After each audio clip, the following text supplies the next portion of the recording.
Hello guys, कैसे हैं आप सब। आई थिंक आप सब घर पे अच्छे होंगे।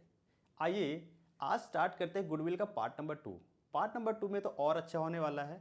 पार्ट नंबर 1 में हमने क्या देखा, एवरेज प्रॉफिट देखा, सुपर प्रॉफिट देखा और तीसरा हमने बताया था कैपिटलाइजेशन, वो इस पार्ट में देखेंगे। लेकिन इससे पहले हम देख लेते हैं कि जब हम एवरेज प्रॉफिट या सुपर प्रॉफिट मेथड से कैलकुलेट करते हैं गुडविल, तो कुछ एडजस्टमेंट्स करनी पड़ती हैं। क्या करनी पड़ती है? एडजस्टमेंट्स। उन एडजस्टमेंट्स के बारे में थोड़ा सा देख लेते हैं, कोई एडजस्टमेंट्स क्या है। देखिए, एडजस्टमेंट्स कहाँ होती हैं, पहले तो एडजस्टमेंट होंगी कहाँ पहले वो समझ लेते हैं। हम जब एवरेज प्रॉफिट मेथड यूज करते हैं तो सबसे पहले हमें एवरेज प्रॉफिट निकालते हैं, जिसका फॉर्मूला लिखते हैं टोटल प्रॉफिट और minus losses divide by number of years, यही करते हैं। और उसके बाद सेकेंड जो प्रॉफिट करते हैं वो करते हैं, सेकेंड जो कैलकुलेट करते हैं स्टेप में गुडविल, वो हो जाता है average profit into number of years purchase. सबसे पहले तो क्लियर कर लो कि एडजस्टमेंट होगी कहाँ। एडजस्टमेंट ना तो यहाँ होती है, ना यहाँ होती है, ना यहाँ होती, ये होती यहाँ टोटल प्रॉफिट एंड लॉसेस में। यहाँ पे हमें एडजस्टमेंट्स करनी पड़ती है। ये जो प्रॉफिट कैलकुलेट करते हैं ना, वो आफ्टर एडजस्टमेंट्स आता है। अब एडजस्टमेंट्स किस चीज़ की जाए, तो उसके लिए आइए एक स्टोरी सुन लेते हैं क्या था। एक बार गुडविल और पीएनएल में पीएनएल बनता है। अब पीएनएल में ही हर साल का प्रॉफिट जनरेट होता है टू नेट प्रॉफिट या बाई नेट लॉस। अब गुडविल क्या करता है, सुनिए। गुडविल गुडविल कैलकुलेट करने के लिए सबसे पहले चाहिए एवरेज प्रॉफिट। अब एवरेज प्रॉफिट के लिए क्या चाहिए हमें? एवरेज प्रॉफिट के लिए हमें पर ईयर मतलब ईयरली प्रॉफिट या लॉस चाहिए। क्या चाहिए? ईयरली प्रॉफिट या लॉस। अब वो ईयरली प्रॉफिट एंड लॉस आता कहाँ से है? वो आता है पीएनएल अकाउंट से। कहाँ से आता है? पीएनएल अकाउंट से। जो भी प्रॉफिट एंड लॉस आता है वो कहाँ से आता है? इस पीएनएल अकाउंट से। अब पीएनएल अकाउंट क्या कहता है? पीएनएल अकाउंट करता है एक भंडारे की तरह। भंडारे की तरह वो कहता है जिसको आना है आने दो, कोई दिक्कत नहीं। जिसकी इनकम आनी, चाहे जैसी इनकम हो, बिजनेस की हो, नॉन बिजनेस हो। नॉन बिजनेस मतलब जो हम काम कर रहे हैं चाहे उससे हो, या हमने कहीं पैसे इन्वेस्ट कर दिए, पैसे लगा दिए, वहाँ से हमें इनकम हो रही है। हमने कोई घर ले लिया, किराए पे दे दिया, वहाँ से हमें इनकम हो रही है रेंट की। ठीक है, हमने किसी को लोन दिया, हमें इंटरेस्ट की इनकम हो रही है। हमने शेयर में मार्केट में पैसे लगा दिए, वहाँ से हमें डिविडेंड मिल रहा है। ठीक है, तो इस तरीके की सारी इनकम और एक्सपेंसेस भी सारे रिकॉर्ड करता है। जितने भी एक्सपेंसेस सब डेबिट साइड में आने दो। ठीक है, लेकिन गुडविल ऐसा नहीं करता। गुडविल कहता है मुझे तो केवल नॉर्मल नेचर की चाहिए। नॉर्मल नेचर मतलब नॉर्मल नेचर के एक्सपेंस भी चाहिए और नॉर्मल नेचर की इनकम भी चाहिए, ये कहता है गुडविल। इसका क्या मतलब हुआ? नॉर्मल एंड एब नॉर्मल का क्या मतलब होता है, पहले वो देख लेते हैं। तो आइए देखते हैं पहले नॉर्मल एंड एब नॉर्मल। तो देखिए, एब नॉर्मल खर्चे उनको बोलते हैं जो कभी कभार होते हैं, एब नॉर्मल एक्सपेंसेस। ठीक है, जो कभी कभार होते हैं, जिनका ट्रीटमेंट हमें अभी देखना है। तो क्या होता है अब नॉर्मल? तो आइए देखते हैं अब नॉर्मल खर्चे क्या क्या है। देखिए, सबसे पहले क्या कभी बिजनेस ये सोच के किया जाता है कि आग लग जाएगी? नहीं। तो लॉस बाय फायर, अगर आग लगने से कुछ हो गया या कुछ चोरी से। और कैसे खर्चे अब नॉर्मल? तो देखिए, दूसरा खर्चा क्या है अब नॉर्मल का? दूसरा है loss on sale of fixed assets. वो आपको समझ में आ जाएगा। तो गुडविल क्या करता है? गुडविल कहता है मैं नॉर्मल, और पीएनएल कहता है कि सारे खर्चे आने दो। अब प्रॉफिट भी तो यहीं से लेना है, तो इसमें तो सारा जितने भी एबनॉर्मल एक्सपेंसेस है वो भी माइनस है, और जितने भी एबनॉर्मल या नॉन बिजनेस के गेन्स हैं वो भी प्लस है। मतलब इसमें तो सब कुछ प्लस माइनस किया गया है। ठीक है, लेकिन गुडविल को नॉर्मल नॉर्मल चाहिए, तो फिर इन दोनों के बीच में एग्रीमेंट हो गया। क्या एग्रीमेंट हुआ? गुडविल ने कहा कि एक काम करो, जो मुझे चाहिए केवल वो बस दो, जो आपने एक्स्ट्रा माइनस कर दिया उसे हटा दो, जो आपने एक्स्ट्रा प्लस कर दिया उसे हटा दो। तो इसीलिए जब गुडविल का वैल्यूएशन होता है तो ये प्रॉफिट आता है नेट प्रॉफिट। इसमें से जो गुडविल को नहीं चाहिए, मतलब एबनॉर्मल लॉस और एबनॉर्मल गेन, एबनॉर्मल एक्सपेंसेस और एबनॉर्मल गेन, एबनॉर्मल प्रॉफिट, वो नहीं चाहिए, उसको हटा दो। अब हटाने के लिए क्या करना पड़ेगा, आप सोच के बताओ। अगर वो पहले से माइनस है तो उसे क्या कर दो हटाने के लिए? तो हटाने के लिए सीधा सी बात है, उसका अपोजिट कर दो, प्लस कर दो। अगर वो पहले से प्लस है तो उसको क्या कर दो? माइनस कर दो। इसलिए इसमें बोला जाता है, इसीलिए इसमें बोला जाता है कि जो एबनॉर्मल लॉस है उसको प्लस कर दो। क्या कर दो? प्लस। क्यों प्लस? क्योंकि ऑलरेडी क्या था? माइनस था, और उसे ये एक्सेप्ट नहीं कर रहा है गुडविल। तो गुडविल कहता है हमें नॉर्मल चाहिए, एबनॉर्मल नहीं चाहिए। तो माइनस की हो तो उसको हटाने के लिए क्या कर दो? प्लस। और एबनॉर्मल जो भी गेन है, जो भी एबनॉर्मल गेन है उसको क्या कर दो? वो प्लस होगा तो उसको क्या कर दो? माइनस। तो इसमें एक वर्ड याद रखना है, इंक्लूडिंग एंड एक्सक्लूडिंग। इंक्लूडिंग लिखा होगा तभी वो होगा, अगर उसमें वर्ड लिख दिया एक्सक्लूडिंग, मतलब उसका ट्रीटमेंट पीएनएल अकाउंट में नहीं हुआ है, तब हम उसको प्लस माइनस नहीं करेंगे। इंक्लूडिंग है इसका मतलब वो ट्रीटमेंट हुआ है, इंक्लूड मतलब उसमें शामिल है। तो जो माइनस करने वाली चीज है वो माइनस है, जो प्लस करने वाली चीज है वो प्लस है। अब इसके बाद देख लेते हैं कि क्या क्या होता है जो एबनॉर्मल लॉस होता है। पहले लॉस बाय फायर थेफ्ट, दूसरा loss on sale of fixed assets. क्यों एबनॉर्मल है? हम एसेट्स क्यों लाते हैं? हम एसी क्यों खरीदते हैं? हम अपने घर में कूलर फ्रिज क्यों खरीदते हैं? क्यों? इसलिए खरीदते हैं ताकि हम उसका यूज करें। अब यूज करने के बाद 4-6 साल 7 साल यूज करने के बाद हमने उसको कबाड़ियों को बेच भी दिया, अगर 2-4 हज़ार 10,000 रुपए में, ठीक है, 2,000 3,000 500 100 200, तो इसका मतलब ये होता है कि ये चीजें कभी कभार होंगी, 2-4-6 साल होगी। ये डेली होने वाली चीज नहीं है, रेगुलर होने वाली चीज, नॉर्मल एक्सपेंसेस जो रेगुलर होते हैं, ठीक है, नॉर्मल इनकम होती है जो रेगुलर होती है, ठीक है, और बिजनेस से रिलेटेड होती हैं, वो सिर्फ गुडविल लेता है। क्योंकि गुडविल किसका बनता है? बिजनेस का रेपुटेशन है। किसका रेपुटेशन है? बिजनेस का। कोई बिजनेस सोच के नहीं करता कि आज से 4 साल बाद इस बोर्ड को बेचूंगा तो 1,000 रुपये मिल जाएगा, 10,000 रुपये मिल जाएगा। तो इस तरह के एक्सपेंसेस को क्या करना है? हटाना है। तो अब नॉर्मल एक्सपेंसेस को क्या था? क्या करना है? प्लस करना है।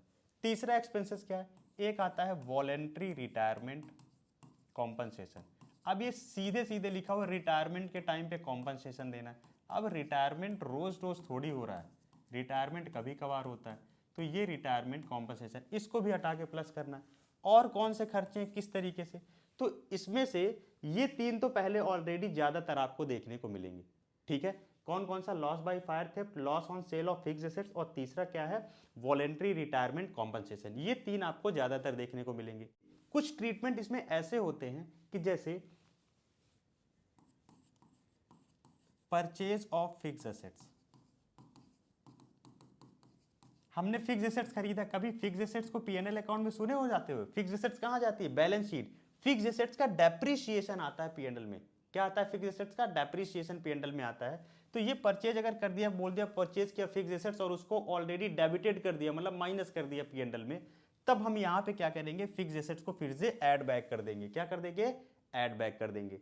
उसके बाद अगर हमने फिक्स्ड एसेट्स को फिर से ऐड बैक कर दिया तो ध्यान दीजिएगा, इसमें हम माइनस कर देंगे क्या? डेप्रिसिएशन, क्योंकि वो एग्जैक्टली आता है हमारे पीएनएल में, तो इसलिए डेप्रिसिएशन को इसमें क्या कर देंगे? माइनस कर देंगे। डेप्रिसिएशन क्यों माइनस करेंगे?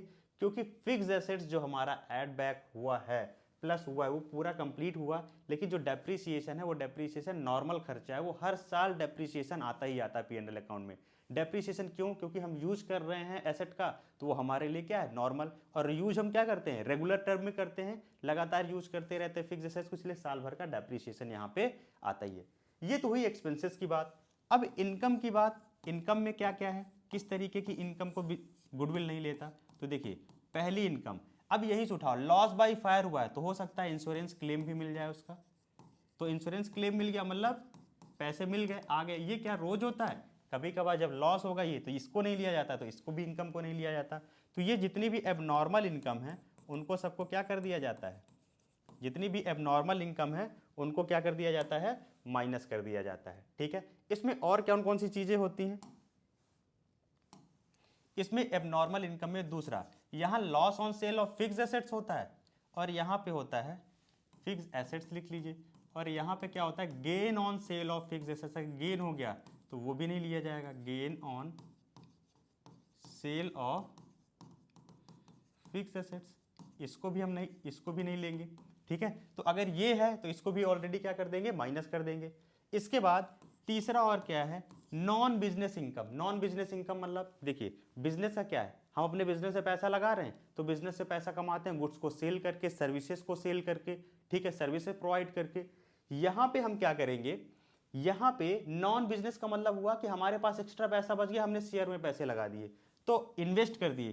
तो अगर आ गया इंटरेस्ट ऑन इन्वेस्टमेंट या फिर इनकम ऑन इन्वेस्टमेंट, कहीं इन्वेस्ट कर दिए वहाँ से इनकम आ गया।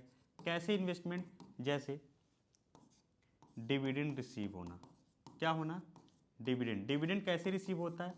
शेयर में पैसे लगाओ तो डिविडेंड रिसीव होता है, डिविडेंड मिलता है साल के अंत में। तो वो हमने शेयर पे पैसे लगाए, क्या अपने बिजनेस से पैसे लगाए? नहीं। गुडविल किसका निकाल रहे हैं? बिजनेस का। इसलिए बिजनेस के बाहर जो पैसे लगाए वहां से जो कमाई हो रही है उसको हमें नहीं लेना।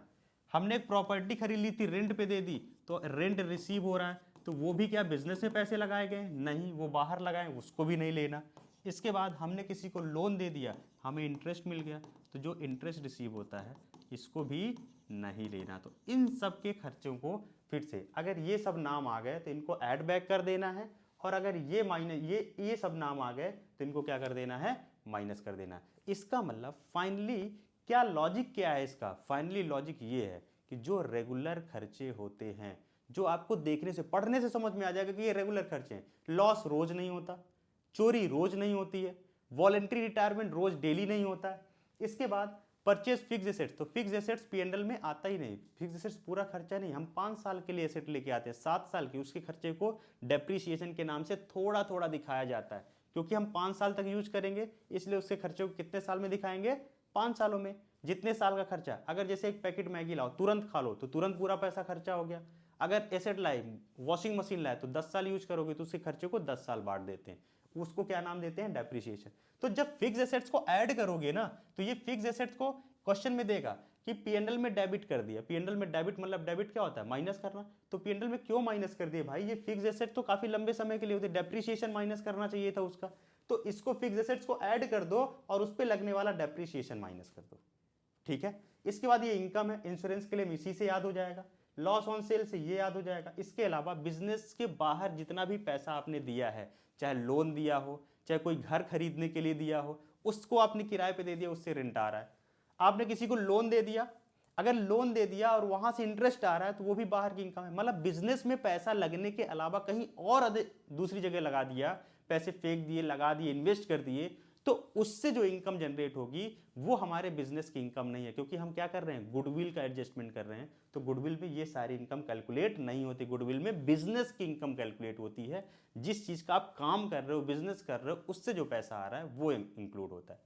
तो इसमें ये सारी चीजें प्लस माइनस करना है एडजस्टमेंट में। उसके बाद जब आप प्लस माइनस करोगे तो इसमें एक टेबल बनानी पड़ेगी आपको। क्या बनानी पड़ेगी? टेबल। तो उसको बोलते हैं एडजस्टेड टेबल। क्या बोलेंगे उसको? एडजस्टेड टेबल बोलते हैं। तो उसका किस तरीके से, तो आइए देखिए। सबसे पहले adjustment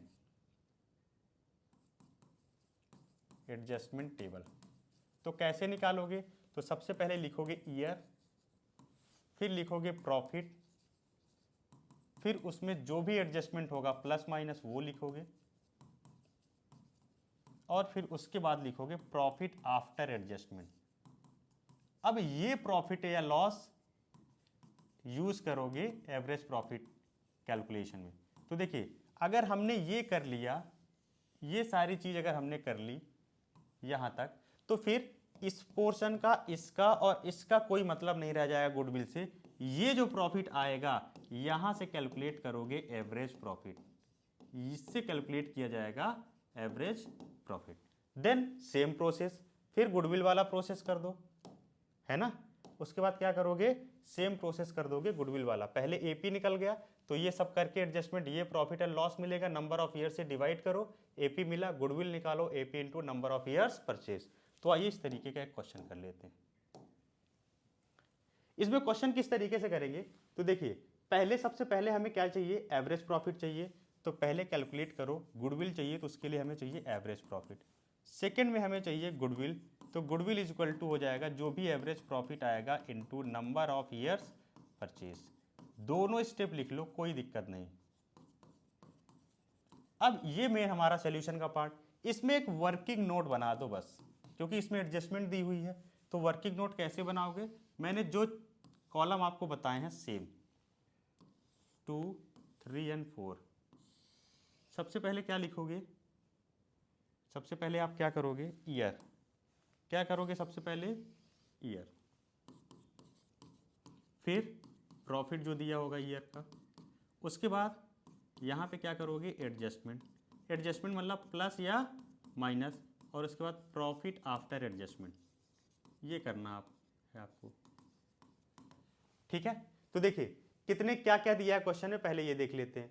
goodwill for this purpose, यहां से रीड करो क्योंकि यहां जो है ये दो पार्टनर हैं, रेशियो दिया हुआ है, रेशियो गुडविल से कोई मतलब नहीं, तीसरे पार्टनर को एडमिट किया, इससे भी कोई मतलब नहीं, Kanika bring her share of goodwill in cash, उससे भी कोई मतलब नहीं। Goodwill for this purpose is to be calculated, ये है 2 years परचेज ऑफ, तो कितने ईयर्स परचेज दे दिया, 2 years परचेज, तो ये जो 2 years परचेज दे दिया ये तो ईयर परचेज में काम आ जाएगा। ऑफ एवरेज नॉर्मल प्रॉफिट, अब पास 3 years, 3 साल का प्रॉफिट दिया है क्वेश्चन में, तो देखिए 2021, 22 और 23, तो हम यहाँ पे ले लेंगे 2021, पहले एडजस्टमेंट, क्योंकि यहाँ पे एडजस्टमेंट लिखी हुई है इंक्लूडिंग इंक्लूडिंग इंक्लूडिंग, तो देखिए इसमें सबसे पहले ईयर लिखो 21, 22 और 23, और जितना प्रॉफिट दिया है पहले कॉपी पेस्ट कर लो, प्रॉफिट 50,000, कॉपी पेस्ट करने वाला काम सबसे पहले, control C plus control V, loss 20,000 का लॉस, तो 20,000 की वैल्यू किस में, माइनस में, 70,000 की वैल्यू प्लस में। दूसरा इसमें क्या करेंगे, अब देखते हैं including profit on sale of asset, क्या हुआ प्रॉफिट, ये क्या रोज रोज होता है, नहीं, तो इसको क्या कर देंगे माइनस, तो माइनस कर दो, कितना अमाउंट है 5,000, तो आइए इधर से देखिए कितना अमाउंट लेंगे यहाँ, माइनस का 5,000, तो कितना हो जाएगा ये 45,000, कितना हो जाएगा 45। इसके बाद इंक्लूडिंग लॉस बाय फायर 30,000, तो लॉस बाय फायर को क्या करना है प्लस 30,000, तो ये बताओ ये माइनस है ये प्लस, प्लस माइनस माइनस, 30 में 20 गया, कितना बचा 10, और साइन बड़े का, तो बड़ा क्या है प्लस।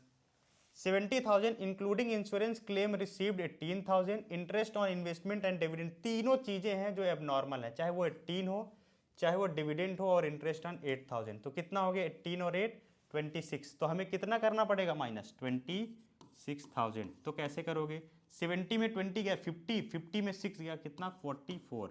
अब हमने क्या बताया था 1 2 3, कोई काम का नहीं, काम का क्या है ये, तो इसका पहले प्रॉफिट निकाल लो और एवरेज, तो पहले फर्स्ट ईयर है कितना आ गया 45,000,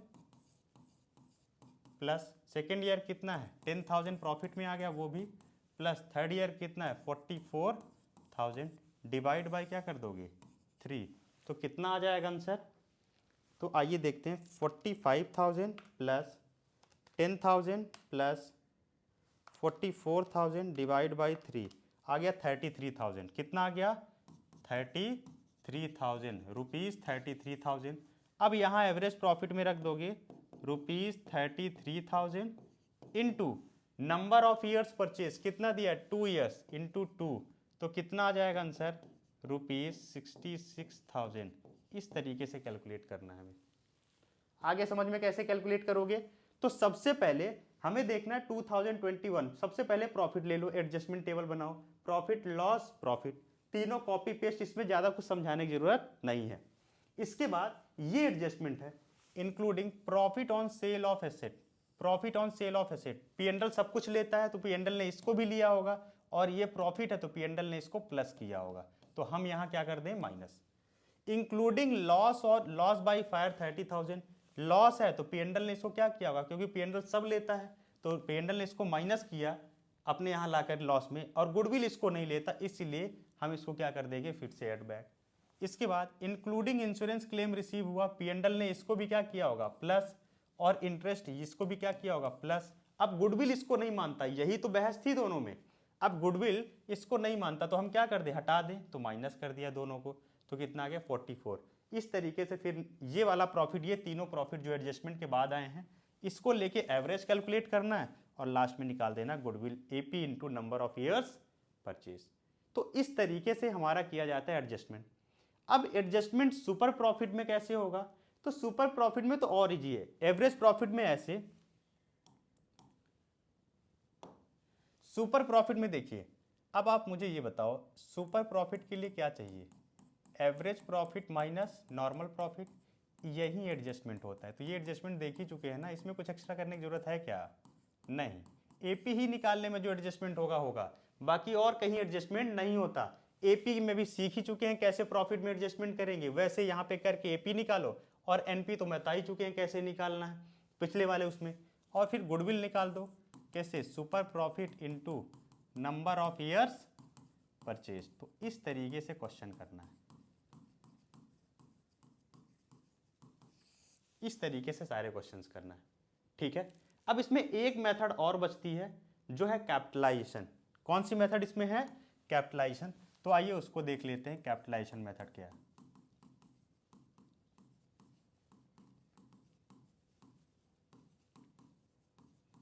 कैपिटलाइजेशन दो चीज का, कैपिटलाइजेशन ऑफ एवरेज प्रॉफिट होता है और कैपिटलाइजेशन ऑफ सुपर प्रॉफिट होता है।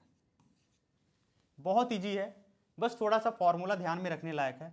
इसमें भी दो स्टेप होते हैं गुडविल कैलकुलेट करने के। पहला निकाला जाता है capitalised value of average profit. क्या निकालेंगे, कैपिटलाइज। कैसे निकालेंगे सुनिए, एपी हमें पता है, into 100 divide by normal rate of return NRR. याद है एनआरआर कहाँ यूज करते थे, ये क्वेश्चन में गिवन होगा, ये क्वेश्चन में क्या दिया होगा, गिवन होगा। इसमें आप एपी के बारे में भी पढ़ चुके हो। एपी अगर नहीं दिया है, 3-4 साल के प्रॉफिट को दिया, तो आप एपी निकाल लो, इनटू 100 एनआरआर भी पढ़ चुके हो। सब कुछ क्वेश्चन में गिवन होगा। आपको पहला निकालना है कैपिटलाइज्ड वैल्यू ऑफ एपी। उसके बाद दूसरे में डायरेक्ट गुडविल निकल आएगा। कैसे, गुडविल आएगा कैपिटलाइज्ड वैल्यू ऑफ एबी, जो फर्स्ट में आया, वैल्यू ऑफ एपी, उसमें से हम माइनस कर देंगे कैपिटल एम्प्लॉयड। याद आ गया, कैपिटल इन्वेस्टमेंट, उसके 3-4 नाम और थे, ठीक है। क्या क्या नाम था, एक अगर कैपिटल एम्प्लॉयड के नाम से आ जाएगा तो वो भी उसी का नाम है। एक अगर दे दिया capital of A B C partner का दे दिया, वो भी उसी का नाम है। एक आ गया capital is equal to asset minus liability, और इस लायबिलिटी को कभी कभी एक्सटर्नल लायबिलिटी भी बोल देते हैं। क्या बोल देते हैं इसको, कभी कभी एक्सटर्नल लायबिलिटी बोल देते हैं। ये 4 नाम आ गए, तो ये चारों नाम, इसको माइनस कर दोगे तो आपका क्या आ जाएगा, गुडविल। ये हुआ किसका, एपी का। अब एसपी का कैसे निकालोगे, तो सुनो, पहले एसपी का तो इजी है। एसपी के लिए वही तरीका अपनाओ, SP is equal to AP minus NP. SP आ गया, दूसरा गुडविल डायरेक्ट निकाल लो। कैसे, SP into 100 divide by normal rate of return. ये तरीका होता है गुडविल को कैलकुलेट करने का। ये दोनों तरीके यहाँ। तो आइए इस पे कुछ क्वेश्चन देख लेते हैं, किस तरीके से क्वेश्चन को सॉल्व करेंगे। तो देखिए, सबसे पहले जब कैपिटलाइजेशन ऑफ एवरेज प्रॉफिट दिया है निकालने के लिए, by capitalisation of average profit से गुडविल दिया है, तो देखिए फर्म एंड एवरेज प्रॉफिट आपको क्वेश्चन में दे दिया 3 लाख का during the last few year. The normal rate of return बताया ना इंडस्ट्री, कितना दे दिया, 15%। The asset of the business इतना है, लायबिलिटी कितना है, यहाँ तक है। सबसे पहले क्या निकाला जाता है, capitalised value of average profit. क्या निकालोगे, capitalised value of average profit. कैसे निकालोगे, कैपिटलाइज्ड वैल्यू किसका, एपी का, तो एपी का यूज करो, इसमें एपी है, इनटू 100 और डिवाइड बाई क्या करो, नॉर्मल रेट ऑफ रिटर्न। तो कैसे करोगे एपी, तो एपी कितना दिया हुआ है, 3 लाख, तो एपी में कितना रखोगे, 3 lakh, into 100 divide by normal rate of return कितना दिया है, 15, तो 15 टू ज़ा 30, तो ये कितना हो जाएगा, आई थिंक 20 लाख। कितना हो गया, 20 लाख, ठीक है। और दूसरे पोर्शन में क्या कैलकुलेट कर दोगे, गुडविल। कैसे कैलकुलेट होगा, कितना दिया है ये, 20। फर्स्ट स्टेप लेते थे ना पहले, और उसमें से माइनस किया था, हमने बोला कैपिटल। अब कैपिटल का कौन सा मेथड दिया है, देखो एसेट दिया है और लायबिलिटी, एसेट माइनस लायबिलिटी कर दो, 17 माइनस 2 कितना आ जाएगा, 15, तो ये कर दो 15 लाख। तो आंसर कितना आ गया, आंसर आ गया ₹5 लाख। बस इतना इजी सा है ये, सिंपल। तो इसमें बस स्टेप याद रखना है, 2 स्टेप हर जगह मैंने इसलिए 2-2 स्टेप से करके करवाए हैं। इसमें भी 2 स्टेप से गुडविल निकलेगा। पहले capitalise value of average profit निकालो और फिर गुडविल कैलकुलेट कर दो। तो इस तरीके से हमें क्वेश्चन अटेम्प्ट करना है। ये था आपका लास्ट पार्ट था। इसमें आई थिंक गुडविल आप लोगों को अच्छे से समझ में आएगा। कोई चीज़ अगर आपको नहीं समझ में आती तो कमेंट बॉक्स में आके कमेंट करिए और हमें बताइए कहाँ पे आपको प्रॉब्लम हो रही है और कौन सा क्वेश्चन है जो सॉल्व करवाना है। इसमें कुछ टिप्स एंड ट्रिक्स भी बताएंगे किस तरीके से आगे चल के फिर चैप्टर्स में क्वेश्चंस को करना है। ठीक है, तो अभी के लिए इतना ही। Thank you so much guys, thank you everyone.